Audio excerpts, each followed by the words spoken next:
Hi, this is Adam from Small Town Machine Shop, and we are back on the motor conversion. Now, to get where we need to cut the hole in this guy, we need to take a couple of basic measurements, and they don't have to be anywhere near precise measurements. So I've got this guy sitting back in the plate. I'm going to gently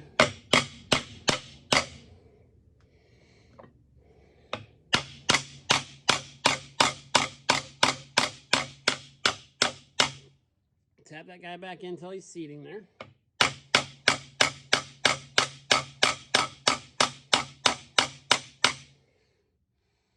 there we go.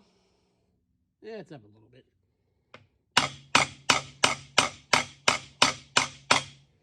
There we go. I'm hitting it with a copper hammer, so don't worry.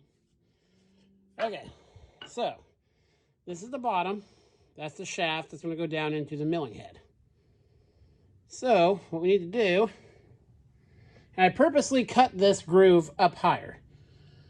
When obviously the head of the milling machine, tilts side to side. I want to still be able to do that. So I'm going to have this up a little higher because I'm going to take the back part of the milling machine where the slotting attachment would go. I'm going to mount an adjustable motor mount to it. So that's why this is higher, because it is some preliminary measuring on what I would need to do for that, and still leave me plenty of adjustment. So now that we're on here, I guess it's on there, just like that. So now I can see in there, and I can just see the top of the pulley. So actually, I may not use this hole, because that might make it bigger than it needs to be. Well, let's see here. Okay, so now I'm going to find my tape measure. We are from the bottom of the groove. We are 3 inches to the top of this. Now, I don't have the top plate on here because the top plate doesn't matter.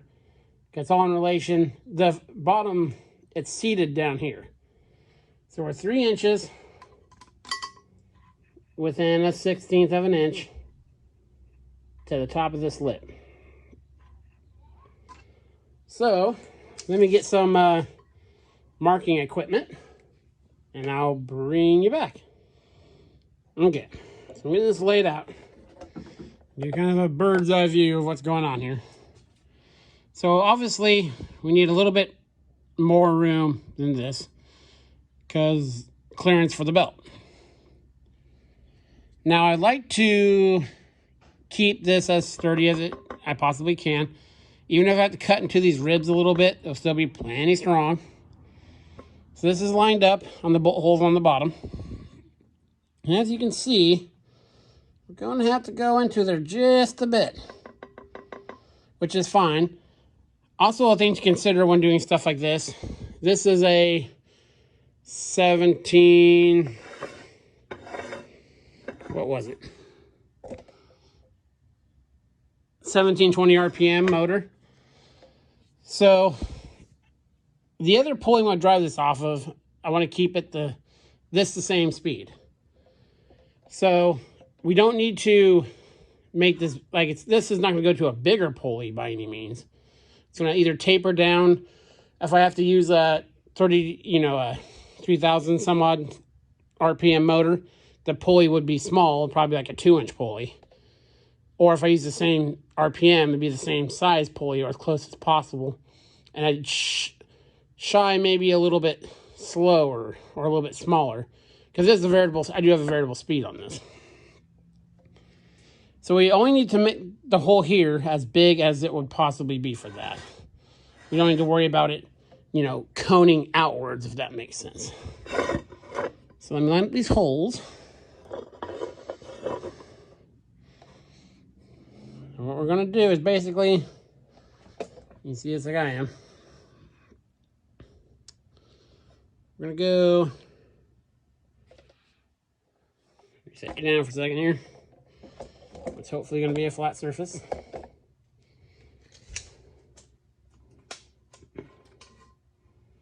Our rotor is 4.5 inches across. So figure 4.5, let's go 3/8 for the belt clearance on each side. So 4.5, let's just go 6. And again, you can't just measure, this is a rounded surface. So, you know, it changes how you measure it. So we're gonna make a hole that's 6 inches by probably 6 by 1.5. So now that we have the dimensions we need, that will give us some up and down deflection as the belt comes out. You know, we don't want the belt just to barely fit, but we don't want unnecessarily large hole for stuff to get in. So yeah, let me get this off here and get it marked up. Okay, so what's going to show up, this slot here is what I'm going to cut out of it. Still leaves plenty of meat up top and down below. Can I compare it?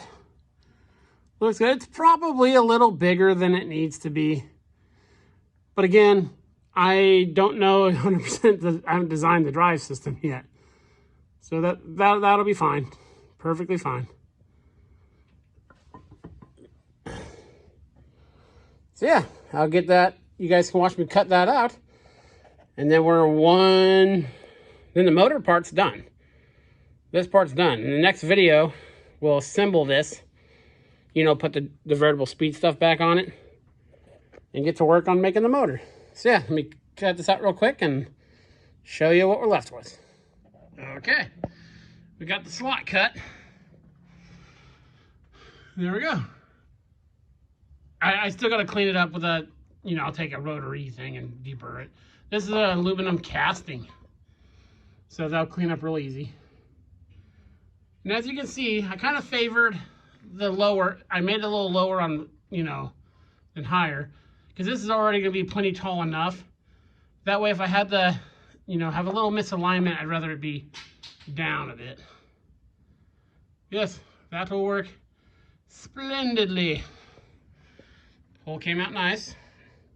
Cutting through these with the angle grinder was the hardest part. So yeah, the pulley part of this is done. So I'll put the next video. We'll get this guy assembled and on the machine. Let's wait for that bearing, I think. And then yeah, we will start. Come over here, because this is where we're going to mount the back part too. I'm going to make a big heavy duty clamp, because there's the head. That motor is going to sit back about right here. So we're only looking about 24 inches apart. I did some measuring with the base up there. You know, I can stand the motor up here and kind of get the same movement effect for pitching this. And I'm only going to design it to go 45 degrees one way or the other. I never cut anything more than that. If you have to go more than 45, I can get away with it with changing the angle of my vise. So yeah.